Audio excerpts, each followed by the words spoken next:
Iya, assalamualaikum warahmatullahi wabarakatuh. Kawan-kawan, gimana? PSB-nya udah jadi atau belum?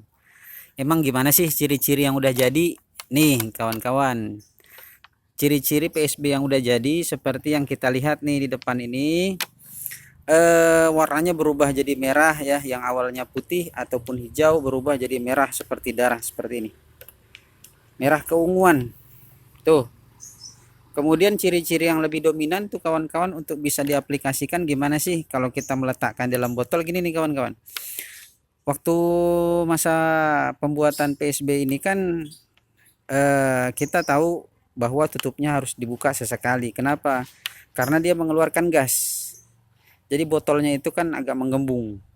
Nah, kalau seandainya PSB yang udah jadi, beda ceritanya. Karena PSB yang udah jadi itu dia bukannya menghasilkan gas tetapi dia menghisap gas. Nah, seperti ini nih. Lihat nih botolnya tuh. Jadi dia tidak menggembung lagi. Tidak menggembung menghasilkan gas tetapi dia menghisap gas. Kenapa begitu? Karena bakterinya di dalam udah sesak tuh kawan-kawan. Kemudian dia butuh oksigen. Nah, ini dia. Itu ciri-cirinya kalau udah bisa PSB-nya kita gunakan. Yuk sama-sama kawan-kawan kita aplikasikan bagaimana cara penggunaan PSB ini untuk tanaman. Yuk. Oke kawan-kawan, bagi kita nih yang punya semprotan seperti ini yang isi 1 liter ataupun kita sebut dengan spray ya, eh bisa didapatkan di toko serba ada dan kemudian bisa juga didapatkan di toko burung dan sebagainya ya. Jadi ini ukuran 1 liter, tetapi saya tidak menggunakan ini ya karena terlalu lama, kemudian agak pegel jari dibuatnya. Jadi saya menggunakan ini nih. Up. Nah, ini yang dijual ataupun yang kita beli adalah headnya aja nih kawan-kawan, gunnya.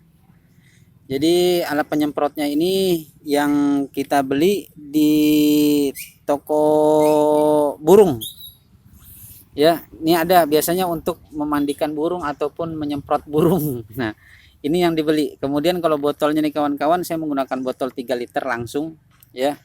Ini seingat saya nih, kalau seandainya dekat sama kawan-kawan ini kan ukurannya 3 liter dari botol air soda. Kalau nggak salah mereknya Big Cola. Big Cola yang 3 liter langsung. Ukuran kepalanya sangat pas. Kemudian penggunaan botol ini ketika disemprotkan dia hanya beberapa kali memompa. Kemudian kita tinggal pencet aja. Sret. Jadi nggak berulang kali untuk mencet seperti ini ya. Jadi untuk kawan-kawan ukurannya itu ya, dia 10 sampai 15 mili per liter. 10 sampai 15 mili per liter air. Jadi kalau seandainya kawan-kawan yang menggunakan spray 1 liter ya, bisa digunakan sekitar 1 tutup botol saja. Kalau 1 liter, 1 tutup botol saja, maksimal 2 tutup botol ini. Jadi kalau yang nggak punya speed, yang nggak punya alat ukur, yang nggak punya suntikan ya, cukup dengan menggunakan tutup botol ini saja. 1 sampai 2 tutup botol per liter air.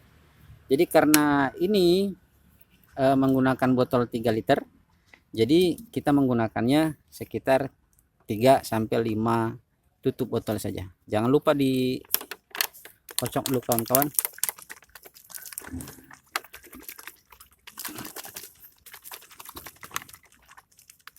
Oke, kemudian kita buka. Ini baunya memang sangat agak menyengat ya kawan-kawan ya. Jadi 3 sampai 5 tutup botol saja dalam pengaplikasian 3 liter. Jadi kalau 1 tangki yang isi 16 liter itu biasanya dikasih sekitar setengah liter PSB, kemudian dicampurkan dengan air bersih. Nah, untuk penggunaan airnya kawan-kawan jangan lupa ya, penggunaan airnya itu lebih baik digunakan air dari tanah ataupun air dari kolam kalau seandainya ada. Nah, di situ jangan menggunakan air hujan yang baru. Kenapa begitu? Karena air hujan yang baru itu mengandung korosi, artinya membuat karat daun, ya. Sementara kalau air yang digunakan air pump itu lebih nggak boleh lagi. Kenapa begitu? Karena air pump itu, coba dicek lagi, air pump itu menggunakan tawas dan kemudian menggunakan kaporit untuk membunuh bakteri ataupun jamur. Maka pada saat kita menggunakan air pump, ya, nah bakteri fotosintesis kita ini bisa jadi lemah gitu loh. Jadi nggak begitu berfungsi. Maka oleh sebab itu penggunaannya adalah dengan menggunakan air tanah itu lebih baik. Air sumur kah, air sungai kah, air kolam kah, atau air hujan tetapi yang sudah diendapkan. Oke kawan-kawan, kurang lebih seperti ini nih warnanya kalau seandainya kita sudah memasukkan bakterinya, tidak terlalu pekat ya. Kemudian kita isi gasnya, kita pompa, kita kokang dulu sebelum kita tembakkan nih kawan-kawan.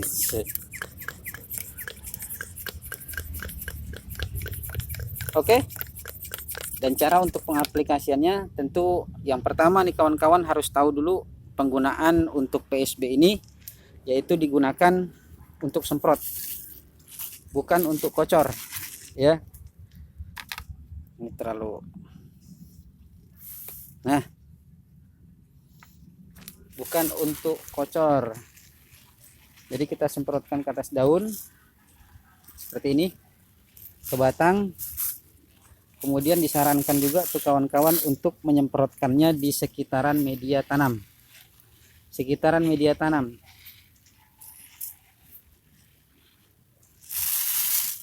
Boleh di bawah daun ataupun di atas daun. Nah, ini kawan-kawan fungsinya sangat besar sekali buat kita. Karena ketika kita menggunakan PSB ini, ya, apalagi bagi kawan-kawan yang memang memiliki tanaman itu di tempat yang agak teduh, tidak terkena matahari secara full, maka penggunaan PSB ini membantu untuk melakukan fotosintesis. Ingat kawan-kawan, penggunaan PSB ini digunakan yaitu di pagi hari ketika matahari sudah mulai terik, yaitu di sekitar di jam 7 ataupun jam 8, maksimal jam 9. Kenapa begitu? Karena bakteri fotosintesis ini dia membutuhkan cahaya untuk berkembang. Nah, jadi pupuk PSB ini tidak disarankan digunakan di sore hari, tetapi digunakan di pagi hari kawan-kawan.